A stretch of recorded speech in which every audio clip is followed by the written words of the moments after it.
YouTuber आदि आदि जिस भी कार्य से सेवा की, प्रत्यक्ष रूप से या अप्रत्यक्ष रूप से घर बैठकर हम आपको इस पदयात्रा जो अभी पूर्व में संपन्न हुई है उसे पूर्ण रूप से निर्विघ्न संपन्न कराने के लिए आपका बहुत बहुत धन्यवाद और आप सबका बहुत बहुत साधुवाद। आदिवासी जन जागृति सम्मेलन से पूर्व बागेश्वर महाराज धीरेन्द्र शास्त्री जी ने रविवार को धाम पर मीडिया कर्मियों से बात की।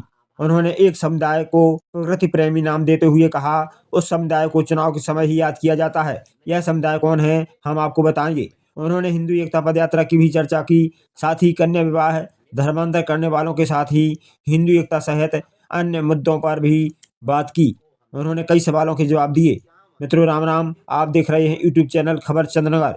धीरेन्द्र शास्त्री जी ने सर्वप्रथम हिंदू एकता पद यात्रा में प्रत्यक्ष अप्रत्यक्ष रूप से सहयोग करने वालों को साधुवाद दिया। उन्होंने सभी मीडिया कर्मी, यूट्यूब चैनल वालों को भी साधुवाद दिया। उन्होंने आदिवासियों को प्रकृति प्रेमी समुदाय कहते हुए आदिवासी जन जागृति सम्मेलन की भी चर्चा की। साथ ही धर्मांतरण को कैसे रोकेंगे यह भी बताया। यह पूरी बात हम शास्त्री जी से स्वयं सुनेंगे। साथ ही बागेश्वर महाराज ने अन्य किन सवालों के जवाब खुलकर दिए, यह पूरी खबर जानने के लिए देखें यूट्यूब चैनल खबर चंद्रनगर। गुरुजी ने विदेशी ताकतें किसे कहा, परमात्मा के करीब किसे कहा, आइए सुने। संपूर्ण भारतवर्ष में विदेशी ताकतों के द्वारा प्रायोजित तरीके से धर्मांतरण को बहुत विशेष रूप से प्रोत्साहित किया जा रहा है और प्रोत्साहन दिया जा रहा है, जिसमें छत्तीसगढ़, मध्य प्रदेश और अन्य प्रदेश, केरल, तेलंगाना, मिजोरम, असम, नागालैंड, ये वो प्रदेश हैं, उड़ीसा, जहां बहुतायत मात्रा में हिंदुओं का धर्मांतरण लालच, प्रलोभन या फिर चमत्कारों की ट्रिक दिखा करके करवाया जा रहा है। और हमारे छतरपुर के पूरे लोग और भारत के हिंदुत्व के लोग लगे हुए हैं।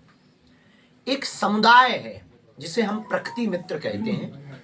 आप सबने उनको बहुत करीब से देखा भी होगा, जाना भी होगा और सब लोग जानते भी हैं। हम उस बारे में आपसे विस्तृत चर्चा करने के पूर्व कह दें कि वो समुदाय ऐसा है जिसे चुनाव की टाइम पर याद किया जाता है, इसके बाद भुला दिया जाता है। वो समुदाय ऐसा है, संसाधन कम है लेकिन प्रकृति के बहुत करीब है और हमें लगता है कि वो परमात्मा के भी बहुत करीब है। वो समुदाय ऐसा है कि जब भगवान राम वनवास गए तो सबसे पहले साथ अगर किसी ने दिया तो उसी समुदाय ने। लोग उनको आदिवासी कहते हैं, हमारा मानना है वो अनादिवासी।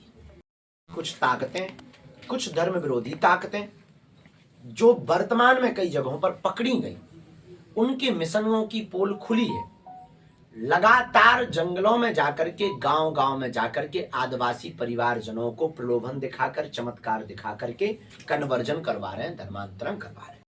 अब हम सुनेंगे बागेश्वर शास्त्री जी आदिवासी भाइयों से 3 संकल्प कौन से दिला रहे हैं और उन्हें निकट लाने के लिए कौन से उपाय कर रहे हैं, तथा हनुमान चालीसा मंडल कौन से कार्य करेगा।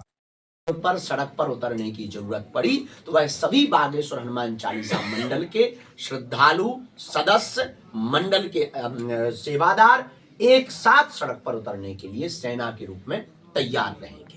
नहीं होने देंगे, उन्हें समाज से दूर होने का आभास नहीं होने देंगे, उन्हें अपने आप को भारत से अलग होते हुए, अहिंदू होते हुए नहीं महसूस होने देंगे। हम हर हाल में उनके साथ संवाद भी स्थापित हो, उनके साथ प्रेम भी हो, मेल मिलाप भी हो, उन्हें बड़े छोटे का फर्क भी समझ में न आवे।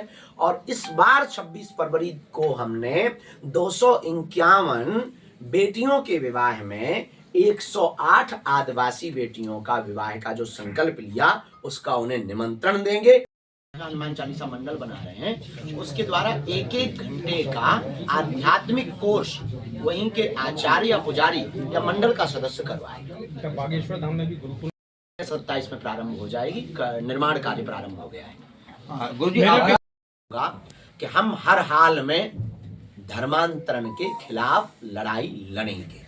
दूसरा संकल्प आदिवासी भाइयों को दिलवाया जाएगा कि अपने समाज को जागरूक करने के लिए शिक्षा पर जोर देंगे और हिंदुत्व का प्रचार करेंगे। और तीसरा संकल्प जो दिलवाया जाएगा वो यह दिलवाया जाएगा कि गांव-गांव में हिंदुत्व को बचाने के लिए, जिलों-जिलों में, गांव-गांव में, कॉलोनियों में हनुमान चालीसा बागेश्वर मंडल बनाया जाएगा।